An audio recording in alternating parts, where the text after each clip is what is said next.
और यूक्रेन में जारी युद्ध के बीच रूस ने यूक्रेन की मदद करने वाले देशों को धमकी दी है। रूस ने चेतावनी देते हुए कहा है कि यूक्रेन को सहायता देने का मतलब युद्ध में शामिल होना है।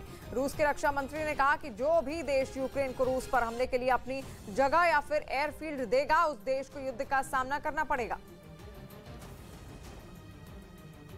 इस बीच यूक्रेन में पिछले 11 दिनों से लड़ाई लड़ रही रूस की सेना अब ओडेसा शहर पर कब्जे की तैयारी में है, जो काले सागर के किनारे बसा यूक्रेन का तीसरा सबसे बड़ा शहर है, जिस पर अब रूस की नजरें हैं। अपनी मिसाइलों और रॉकेट के दम पर रूसी सेना इस अहम शहर को हथियाने की फिराक में है, जिसकी आशंका खुद यूक्रेन के राष्ट्रपति वोलोदिमीर जेलेंस्की ने जताई। Жали в Одесу. Завжди відчували в Одесі тільки тепло, тільки щирість. हाल ही में अमेरिका ने भी दावा किया था कि रूस का अगला निशाना ओडेसा शहर है, जिस पर कब्जा जमाने के लिए रूस के जंगी जहाजों ने क्राइमिया से घेराबंदी की है, जो यूक्रेन के दक्षिण में है, और 2014 में उस पर रूस ने कब्जा कर लिया था, जिसके बाद से वहां रूस की ही सेना तैनात है, जिसके दम पर अब ओडेसा पर कब्जे की तैयारी है, जो यूक्रेन का तीसरा सबसे बड़ा शहर है, जिसे निशाना बनाने के लिए रूस ने कमर कस ली है। और क्राइमिया से ओडेसा ज्यादा दूर नहीं है, दोनों के बीच बस काले सागर का फासला है, और इसलिए माना जा रहा है कि रूस की सेना कभी भी ओडेसा पहुंच सकती है। और अगर एक बार ओडेसा यूक्रेन के हाथ से निकल गया तो उसे इतना बड़ा झटका लगेगा कि उसकी पूरी अर्थव्यवस्था बैठ सकती है, क्योंकि ओडेसा यूक्रेन की सबसे बड़ी पोर्ट सिटी है, जहां की बंदरगाहों से यूक्रेन अंतर्राष्ट्रीय व्यापार करता है। ओडेसा पर रूस के कब्जे का मतलब होगा कि काला सागर से यूक्रेन का संपर्क टूट जाएगा।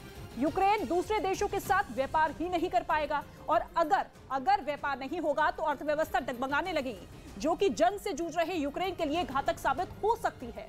और इसी वजह से ओडेसा को बचाना यूक्रेन के लिए अहम है, लेकिन रूस के लिए तो ओडेसा उसके इतिहास का गौरव है।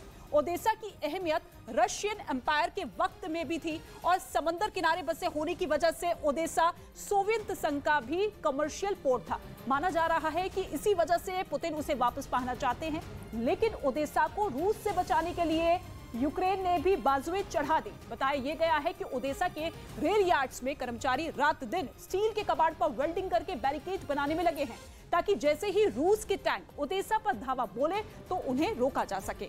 इतना ही नहीं, ओडेसा के कुछ अहम इलाकों में रेत के बोरों की छाती तक ऊंची दीवार बना दी गई है। साथ ही वहां कंटीले तारों का जाल भी बिछा दिया गया, और हथियारबंद जवान वहां पर पहरा देते हुए नजर आ रहे हैं।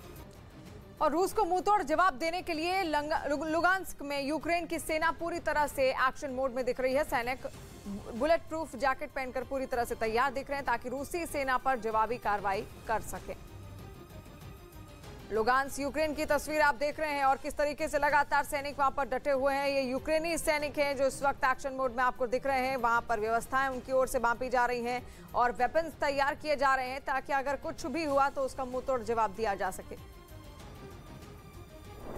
उत्तर प्रदेश, पंजाब, उत्तराखंड, गोवा, मणिपुर, वो जादुई आंकड़ा जिसका है सबको इंतजार, कहां बनेगी किसकी सरकार।